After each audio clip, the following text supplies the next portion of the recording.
what I'd like to talk about right now are aerosols. But before we start spraying them, there's a couple points I want to cover about an aerosol. The first one is, it doesn't matter if you're using a clear, a paint, or some wood tone color. All of them need to be shaken. In the case of a clear, they need to be shaken because there's flattening compound, there's resins in the lacquer. All of that needs to be agitated. If you don't shake the can well, it may not be the right sheen, you may not get a nice finish. In the case of paint or wood tone color, that needs to be shaken. You need to mix up all of the color inside that can along with the flattening compound. If you don't do that, you may get the wrong color, you may get the wrong sheen. The next thing I want to talk about is on the very top of each can, there's a little dot. That dot indicates where the spray nozzle should be pointed.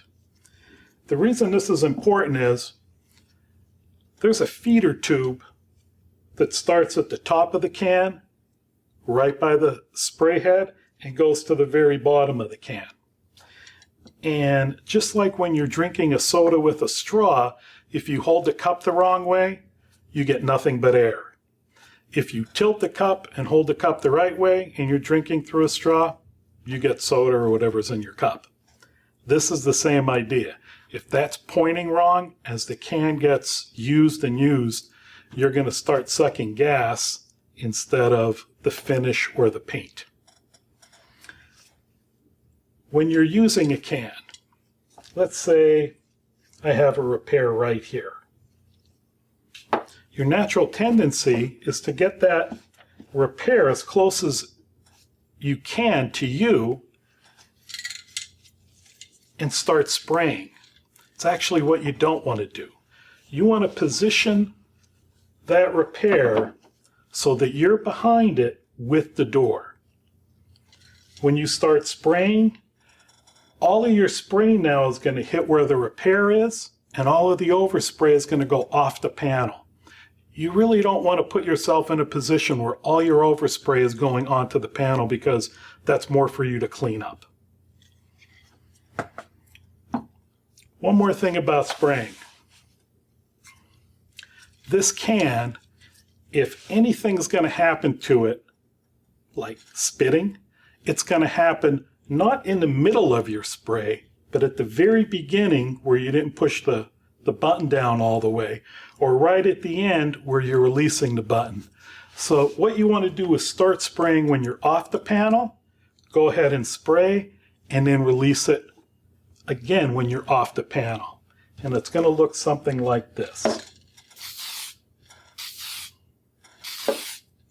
So I'm starting spraying here, I'm stopping spraying here. When I do the repairs today, I'm going to try to do that.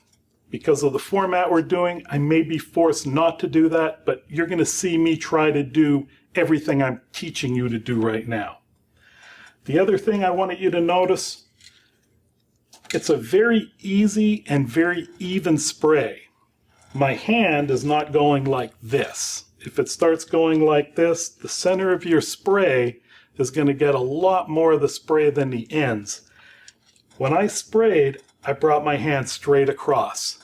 That way, the can is at the same distance no matter where you're spraying. So again, it'll look like this.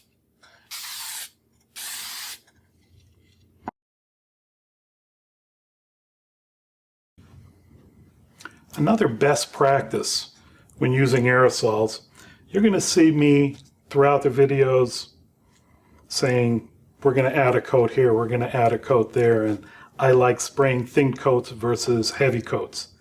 But it's really hard when you're spraying white on white to really see what a coat is. So what I'm going to do now is spray this drawdown card to give you an idea of what really a coat is. If we just give it one pass, then you have all these little droplets of paint hitting the surface, and they're not doing anything, they're all separate drops of paint. If we give it several passes, then all those little drops of paint have a way to merge and create a film. and it's going to look something like this. Do my test spray.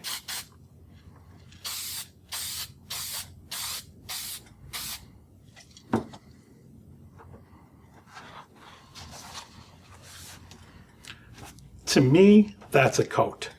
Every time I pass my hand over what I was spraying, I call that a pass.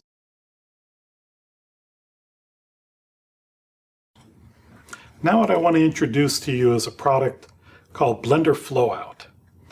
And I'm going to be using a drawdown card, and hopefully we'll be able to demonstrate what this product actually does.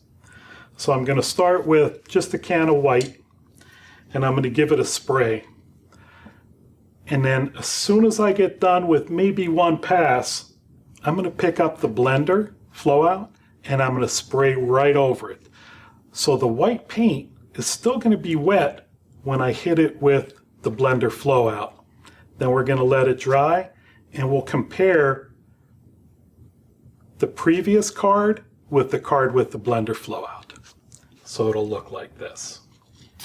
Always do a test spray. Pick up the can of blender, and what I'm doing is spraying over it.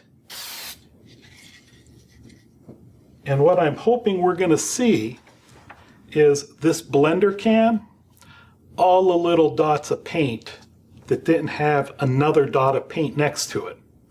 What I'm hoping this can does is blends them into the finish, or in this case, blend them into the card. So the first card I sprayed, I didn't use blender. I'm hoping those dots of paint are going to be very defined. And I'm hoping these dots of paint will be somewhat muted, or as we like to say, blended. So we're going to have to let this dry.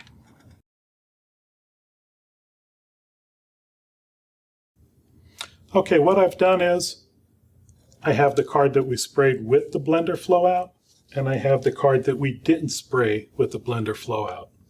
And I'm doing this so you could see how defined all these little dots are, the ones that we didn't use Blender Flowout on. And then the card that I sprayed with the white paint and the blender, you could see that all those little dots are kind of bigger because they got wetter and they flowed out onto the card. When we spray today, we're going to be using not only the paint, but I'm also going to spray the Blender Flowout. We want that Blender Flowout to really melt the very edges of our repair into the panels that we're working on. The only other thing I need to mention about aerosols and doing repairs in general, a lot of times people will keep these cans in your car or truck and go get them and want to bring them in and use them. If it's really cold outside, these cans don't work as well when they're cold. They should be room temperature. Now, I know some of you are rolling your eyes saying, it just can't be done. But I'm telling you, if you're having trouble with your aerosols blending properly, if you're having trouble with them spitting, it's usually because they're cold. The product you're working on, let's say your aerosols are nice and warm, but the cabinets have been in someone's garage or a house without any heat. Again, you're spraying an aerosol onto a surface that's cold, you're not going to get as good a blending. And if you can't help that, you can't help that, but I wanted to mention that. And that's about all for best practices with aerosols.